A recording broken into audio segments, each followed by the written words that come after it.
Today I'm going to talk to you about tech packs for fashion production, what goes into them and how to prepare them. So first, what is a tech pack?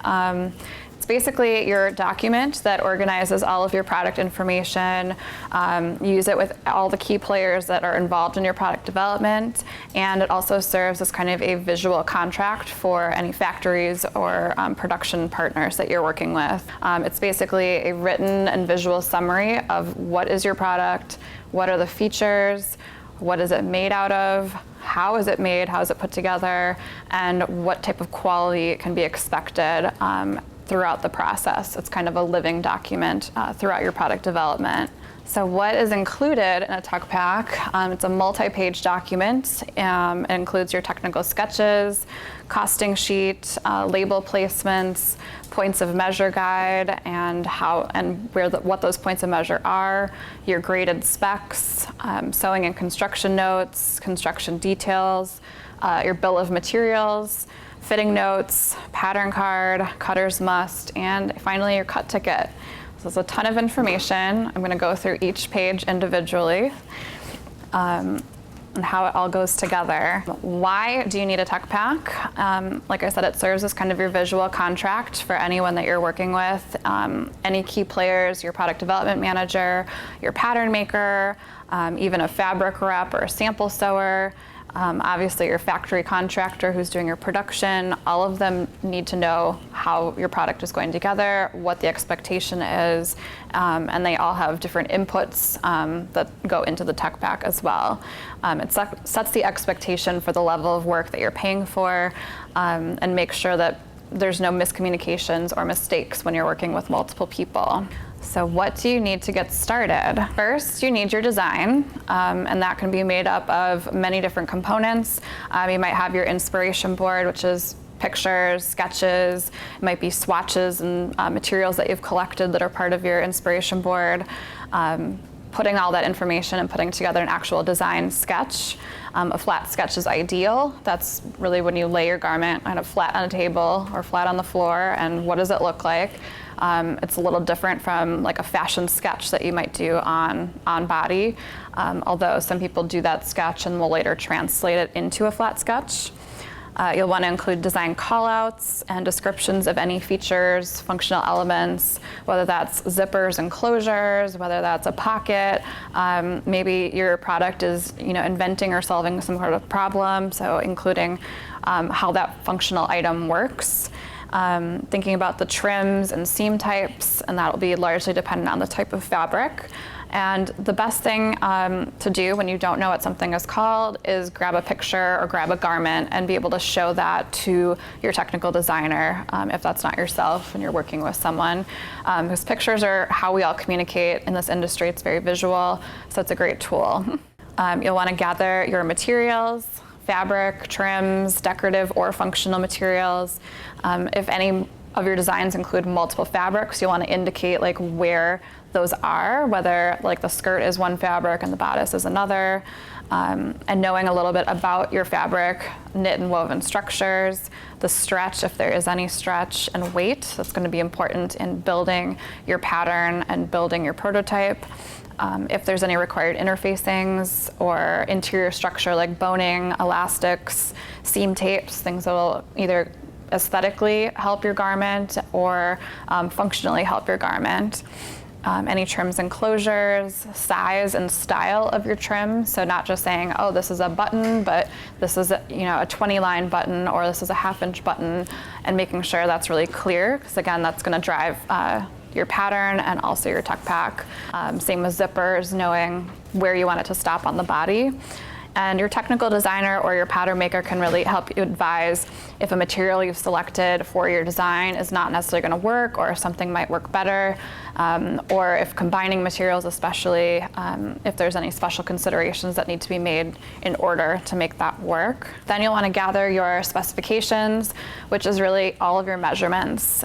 You'll want to select a fit model for your company, which should stay consistent throughout your development process. You don't want to have someone gaining or losing weight or changing to a different person. Ideally, that way you can make sure from fitting to fitting that you're your product development also stays consistent. In addition, you'll also want garment measurements. So that might be the length of the garment. If something is not a tight-fitting garment like a legging, it's going to be different from your body measurements. Also things like pocket specs, sizes, things like that. So now that you've gathered all of your things, you'll want to build your tuck pack. So here we'll get a little more detailed. So your technical sketch will look something like this, which is just a men's button-down shirt. You'll want to always show a front, back, and any details. So this shows like the collar spread as a separate detail. Also shows like the sleeve placket and cuff detail. So anytime that you have like a special thing, even if it's on the inside of the garment, you'd want to have a detail image to show, how is the top stitching designed on this garment. Again, if it's a functional element, showing how that works. Now, if you don't know how to draw a technical sketch or use Illustrator, which I know a lot of people probably don't have those skills, doing a hand sketch to the best of your ability, something like this is great. And also putting, like I said, written call outs. So you're saying, zipper 6 inches below the waist on this top dress, or where there's seams, pin tucks, princess seams, boning, things like that on this particular design. If that's even beyond you, providing even just a really rudimentary sketch and putting images to show what do you really mean by that sketch is helpful, because again, everyone is so visual. In this industry, your technical designer might see that deep V-neck and not know, I want it gathered the way that green dress is. Or I see the ruffled skirt, but how full do you want that? And so having some visual references, whether they're runway images, whether it's a physical garment that you see in a store and you've taken pictures of, all of those can kind of be mashed together. So you're not expected, of course, you're not copying one design, hopefully, but you might be taking inspiration from different pieces. The image below is an image from a vintage pattern. So she used that as her inspiration and was showing what kind of changes she wanted to make that garment her own. But again, using existing images to show that. Next, you're going to be building your bill of materials. So going to a show like DG, you're obviously sourcing fabrics and finding out what components are going to work for your style. In this example, I have a bag style, so it's showing wax canvas and Horween leather as an accent, and then car textiles, cotton twill lining. So we're showing what all vendors, the vendor style number information, fiber content, color, which is important that the color matches what the vendor's color is, not necessarily your color. So this wax canvas is called Sage from the vendor. You might be marketing it as, olive or something else, and that's okay. But because your factories and other people are receiving materials from the vendor directly, they're going to want to receive and check against a purchase order and make sure what they received is in fact what you want your product to be made out of. So if it says Sage, but you told the vendor it's olive and those don't match, it's going to be a red flag for them to hopefully say, I want to make sure that the material that we received is correct. Should we move forward with that? So making sure we have, again, the vendor information, the vendor style number, because maybe they have 2 different weights of wax canvas, and making sure that they have, this is the number 10. Also including your lining fabric, interlining in this case, zippers, rivets. This design required leather tape. For your garment, it might be boning or it might be elastic, but every single component, as small or minute as it might be, is going to be in your bill of materials. You can even get so detailed as to put like your thread colors or specialty thread if that's something that's needed for your garment. This bill of materials will also help you internally to build your cost sheet. Your cost sheet may not necessarily go to your factory or to other vendors, but it's an important tool for you in your company to make sure that you're calculating the cost based on the yield of each material and building out what is the pricing for wholesale or retail, depending on if you're selling like to a boutique, or if you're selling direct to consumer, you want to make sure that your profit margin is built in to that pricing structure. So next we have your technical sketch already and some kind of basic call outs. So we're going to get a little more detailed here and go into your construction details. So this is a pair of shorts and showing, tack button or single needle top stitch on the waistband, a double needle top stitch on the front pocket, a 7-inch fly zipper, a button closure on your pocket, that the pockets are welt pockets, showing the depth. This pocket is 4.5 inches wide and 6 inches deep.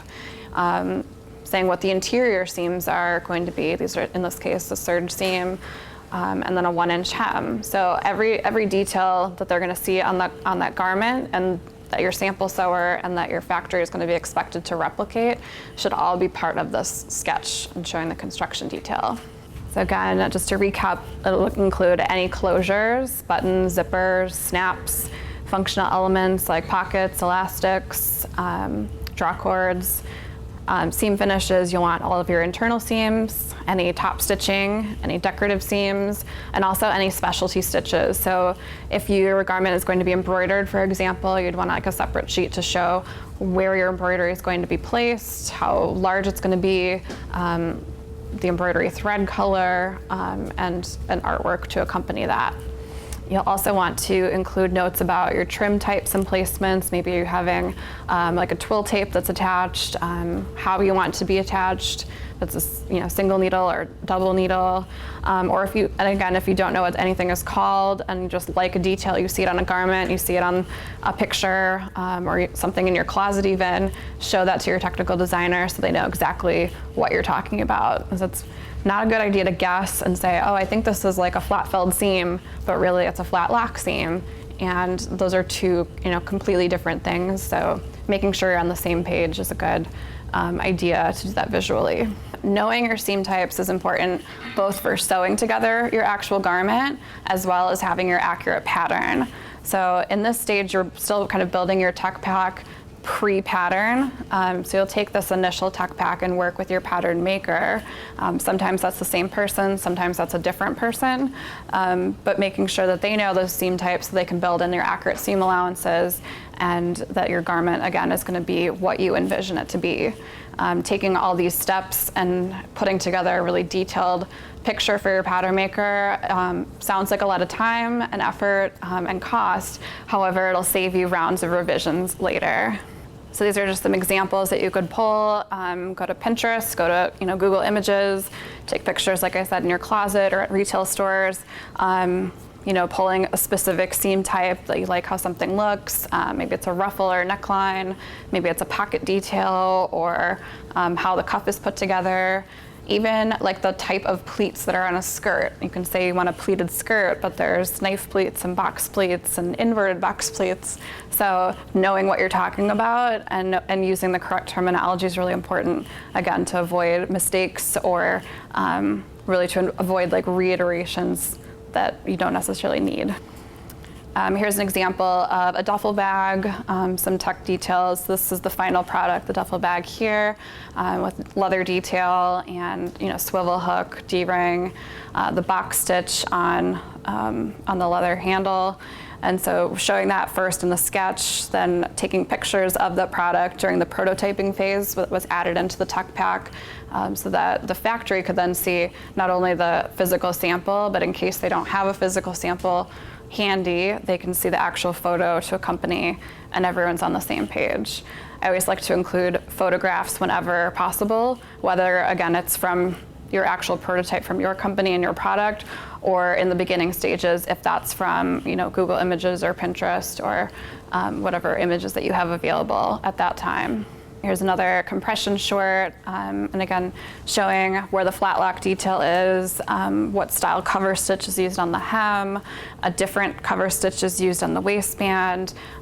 So something that has a lot of detail like that, and especially when there's multiple different seams happening, making sure you point out, here's where a 5-thread cover stitch is, here's where a flat lock is, here's where a 2-needle cover stitch is, to make sure, again, the garment is consistently put together the right way. Next, so you'll be working with your pattern maker at this point, and they'll put together your pattern. This next page is made by your pattern maker and put into the tuck pack, called your pattern card or cutter's must. So they're kind of interchangeable terms, but they mean the same thing. It's essentially your flat sketch accompanied by a list of all of your pattern pieces and the allocation. So your self fabric is your main fabric that the garment's cut in. If you're only using one fabric, that's what it's called, is your self fabric. If you're using like complementary materials or like a different color, a different fabric to go with it, that's called your contrast fabric. And that would be indicated in a different color on your pattern and also listed out that it's cut in the contrast material. You could have contrast ABC or just contrast on its own. Lining is obviously a lining material. Again, sometimes you might have lining A or lining B if there's multiple materials. Interfacings, and then any trims or trim guides are sometimes also included in your pattern. So if you have an elastic waistband or a draw cord pant, in this case, we'd have a guide piece for that draw cord. The person sewing it may literally use that as a guide and lay out your draw cord to it, or they might just say, okay, this draw cord is 40 inches long. We're gonna cut all of your draw cord 40 inches long. But that's also a good tool to have it as a pattern piece later for grading into your other sizes. We know what to grade it from. Also, zipper lengths and things like that would be included on here. So here's a couple examples of pattern cards, cutter's must. There's a couple different layouts that you might use. Obviously, your pattern maker has probably one that they use themselves. Sometimes they're handwritten. Hopefully they're typed with your real flat sketch. If your pattern maker is using CAD, having a little layout of your actual pattern to be able to show what the pieces look like is a great idea and a good way for people to know what piece corresponds where. You can have your pieces numbered and then number them in the pattern piece guide.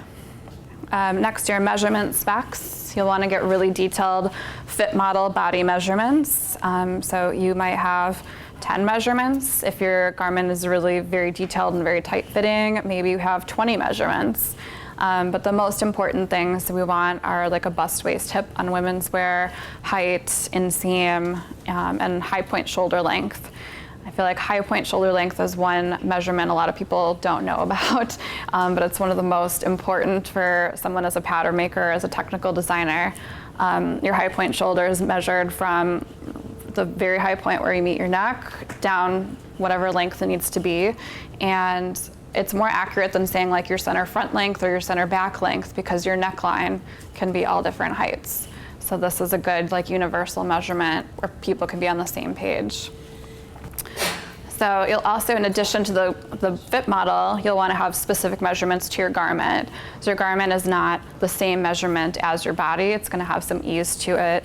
You'll want to know the length of the garment, again, measured from high point shoulder, what your neck drop is, chest, waist, hip, inseam, sleeve length. You might have like a leg opening or a sleeve opening, pocket placements, any zipper button locations or sizes. This can get very detailed, or it, at this stage, your pattern maker will probably have a good suggestion for you, but just knowing how many buttons you want and what size the buttons are, they'll be able to figure out where to place them. But any other seams or features, ruffle length, for example, on the neckline shown here. If you're doing a belt, how wide is that belt? Really anything that you can think of, and the more information you provide, the better. It can get very complex, but again, pictures to show proportion is also very helpful in case you're not sure about a measurement. So next we'll build your point of measure guide, which is taking your technical sketch and setting up its own garment specs. So in this case, it's a men's brief. We're gonna have a waist measurement at the actual elastic waistband, and then a relaxed measurement of the actual garment, the waistband height, hip measurement, leg opening, inseam, front length, back length, front and back rise. And this will be specific and change a little bit depending on what your garment is. In this case, we've got 7 or 8 measurements here, but you might have 20 if it's like a trench coat or something that needs more specific points of measurement. If something's lined, you'll have a point of measure for both the lining and for the outer garment.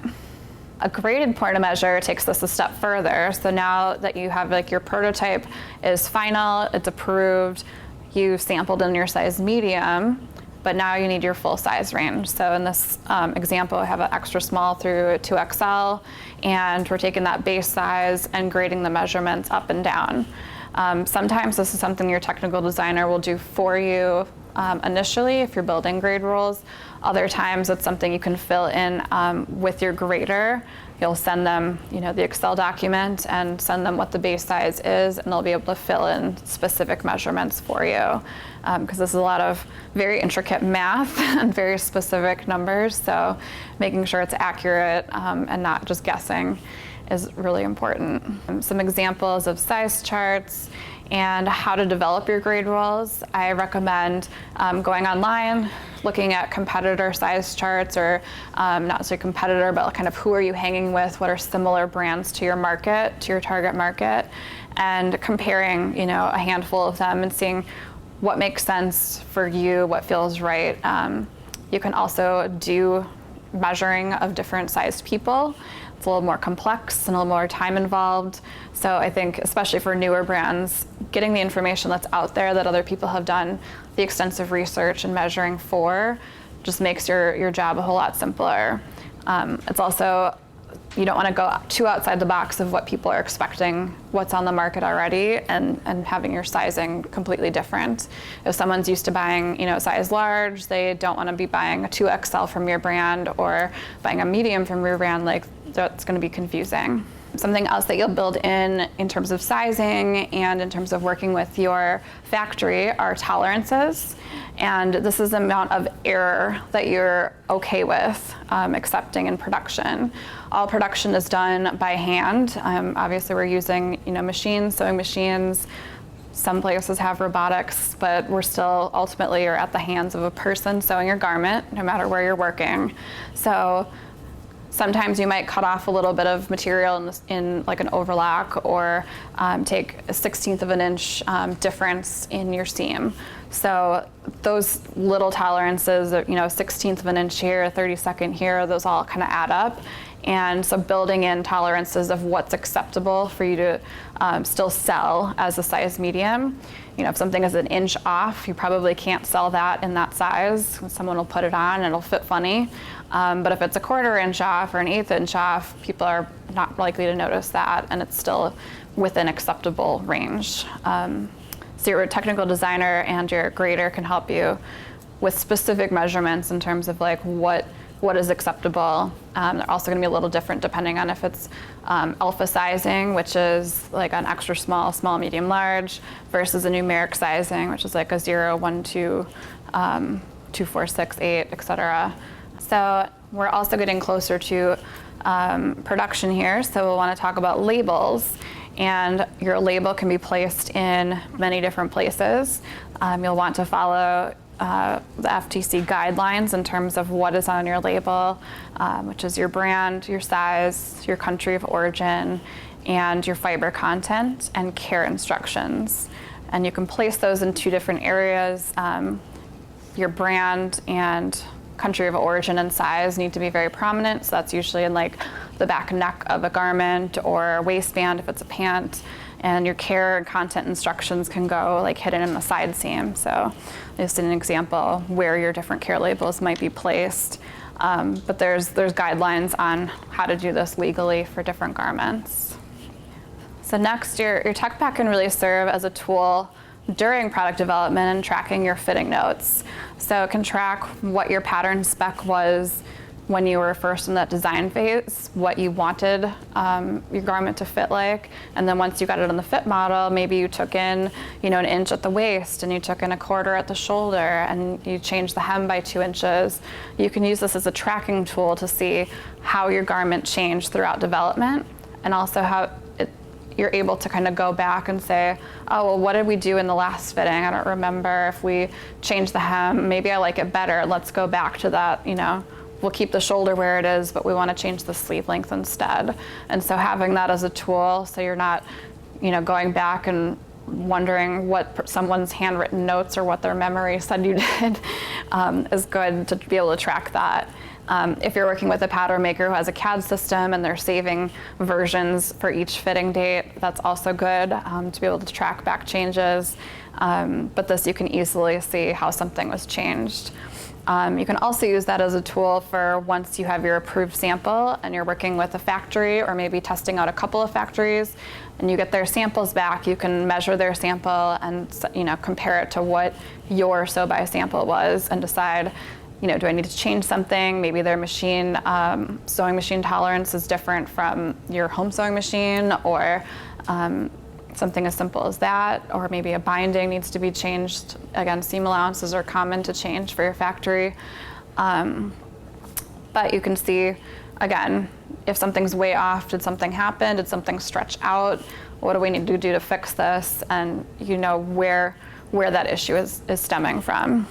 Last, you want to have your cut ticket, which is basically a simplified version of like a purchase order. It doesn't have your cost information here, but it does say, I want this shirt cut in these 5 colors. I want it cut in, 6884 for this color, and giving a total of the total units. The one on the top with the yellow is showing, multiple styles and fabrications. So again, it's kind of like a purchase order, but it goes to your cutter. So they have a checklist to be like, okay, so the marker matches your cut ticket and we know how many garments to cut. Do we have any questions or want me to go back to any specific pages? Do you have any good resources you recommend for templates for those? For templates, there's a few good books out there. There's a website called tuckback.com that you can build a tuck pack like on their website. I think it's like a membership-based thing. I can't think of a specific book, but Fashion Decks is a really good resource. Yes. So let's say you have someone that's helping you create the tuck pack and the pattern, and then you go to your manufacturer who wants to produce, your pieces. Do they typically want both the tech pack and the patterns, like all of it? Yes. Okay. Actually, that's a really common thing that comes up. Some people confuse what elements go to the factory or what they all need. The factory can work from like just your sample and your pattern, but having the tech pack ensures that they have all the measurements, that they know what materials they're expecting to receive, and just kind of, it's the instruction guide. Some go step by step and say like step 1, put together this. If it's something like a legging or a t-shirt or a hoodie, there's only so many ways really to put that together. They really just need to know what stitches it is, but yes, having your tech pack is really important to have in conjunction with the pattern. A digital pattern and then a digital tech pack, that sometimes contributes to the confusion. So your tech pack will be usually an Excel document. You might send a PDF non-editable version to like your factory, but it should be something that you can edit yourself. Some people build them in like Adobe Illustrator, but I find personally that Excel is more universal. If you open it either in Office or in Google Sheets or something like that, anyone can work from it. Whereas Adobe, obviously you have to have Adobe to be able to work with it.